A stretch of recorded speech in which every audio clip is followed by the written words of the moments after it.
warahmatullahi wabarakatuh. Perkenalkan, nama saya Hamadini Rahmi. Di sini saya akan menjawab pertanyaan-pertanyaan dari forum 6 laporan akuntan. Yang pertama itu ada pertanyaan penilaian resiko dan berikan contohnya. Penilaian resiko ini ada 3. Yang pertama ada wawancara, kemudian ada analisis, terus kemudian ada observasi dan inspeksi.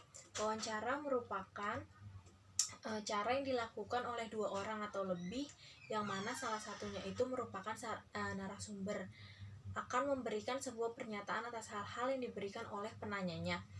Dalam wawancara pada penilaian resiko ini, narasumber merupakan manajemen yang bertanggung jawab atas semua kegiatan operasional perusahaan, khususnya mengenai laporan keuangan. Adanya wawancara tersebut digunakan untuk memperoleh sebuah informasi yang tepat dan dapat dijadikan sebagai acuan untuk mengambil sebuah keputusan ke depannya. Contohnya itu pada penilaian key employee seperti subbagian purchasing, kemudian accounting, terus payroll di sini. Auditor dapat menanyakan segala hal yang berkaitan dengan bagian tersebut. Terus yang kemudian ada analisis. Analisis merupakan data atau informasi yang diperoleh dari pemeriksaan ataupun wawancara. Perlu adanya sebuah perbandingan atau analisis tersebut dengan melakukan sebuah estimasi. Contohnya yaitu melakukan sebuah perbandingan antara rasio-rasio yang terdapat dalam laporan keuangan akuntansi dengan realitanya. Nah, perbandingan ini bisa dilakukan dengan dari adanya selisih sebuah penjualan dari yang dilaporkan pada laporan keuangan dengan yang ditemukan yang ditemukan dalam pemeriksaan. Kemudian ada observasi dan inspeksi. Observasi perusahaan mempertimbangkan dalam hal bagaimana entitas tersebut beroperasi, bagaimana persediaan fasilitas, pada kebijakan apakah adanya kepatuhan atau tidak.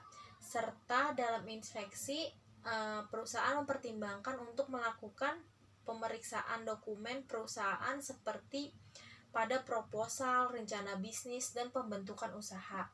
Kemudian pertanyaan selanjutnya itu prosedur pengujian pengendalian dan berikan contohnya. Dalam prosedur pengujian harus diperhatikan yaitu bagaimana efektivitas dan prosedur pengendalian dalam perusahaan, bagaimana mendeteksi serta melakukan pencegahan apabila terdapat salah saji material dalam laporan keuangan. Dan dalam penguji pengendalian ini dapat melihat seberapa jauh pengendalian diterapkan dan sudah konsistenkah pengendalian tersebut. Contohnya itu memperoleh keterangan dari karyawan yang bersangkutan, kemudian melakukan pengujian dokumen atau laporan, terus melakukan pengamatan dan aktivitas yang berkaitan dengan pengendalian. Pertanyaan selanjutnya itu ada prosedur pengujian substansif. Prosedur pengujian substansif merupakan prosedur substansif yang dirancang untuk mendeteksi kesalahan penyajian material pada tingkat asersi. Prosedur ini terdiri dari pengujian rinci prosedur, analisis substansif.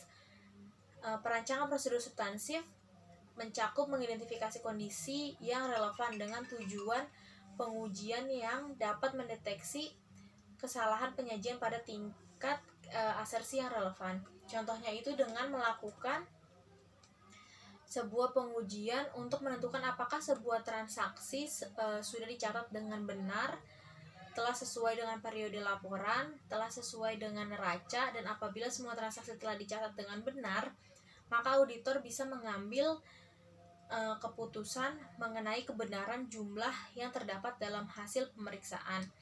Kemudian di soal di sana lagi ada jelaskan konsep resiko bawaan, resiko pengendalian, dan risiko deteksi dan bagaimana hubungan ketiganya. Yang pertama saya akan bacakan resiko bawaan. Resiko bawaan merupakan adanya sebuah kerentanan terhadap resiko bawaan merupakan adanya sebuah kerentanan terhadap jenis transaksi dan adanya salah saji material dalam pengungkapan yang mana secara terpisah maupun tergabung salah saji tersebut diperhitungkan melalui pengendalian terkait. Yang kedua itu ada resiko pengendalian, merupakan sebuah resiko yang terjadi karena adanya salah saji dalam asersi mengenai transaksi dan pengungkapan salah saji material secara terpisah maupun gabung tidak dapat dicegah ataupun dideteksi oleh pengendalian intern entitas maksudnya. Resiko deteksi merupakan sebuah resiko yang dilakukan auditor untuk mengurangi resiko pada tingkat rendah sehingga dapat diterima atas pendeteksian kesalahan penyajian yang ada baik secara individual ataupun digabungkan dengan salah saji lainnya. Kemudian ada resiko deteksi, merupakan sebuah resiko yang dilakukan auditor untuk mengurangi resiko pada tingkat rendah sehingga dapat diterima atas pendeteksian kesalahan penyajian yang ada baik secara individual maupun digabungkan dengan salah saji lainnya. Dan hubungan antar ketiganya yaitu untuk mengurangi resiko audit pada tingkat rendah yang dapat diterima. Apabila resiko bawaan dan resiko pengendalian cukup tinggi, maka dibutuhkan resiko deteksi untuk menerima resiko pada tingkat rendah. Sekian penjelasan dari saya, kurang lebihnya saya mohon maaf. Wassalamualaikum warahmatullahi wabarakatuh.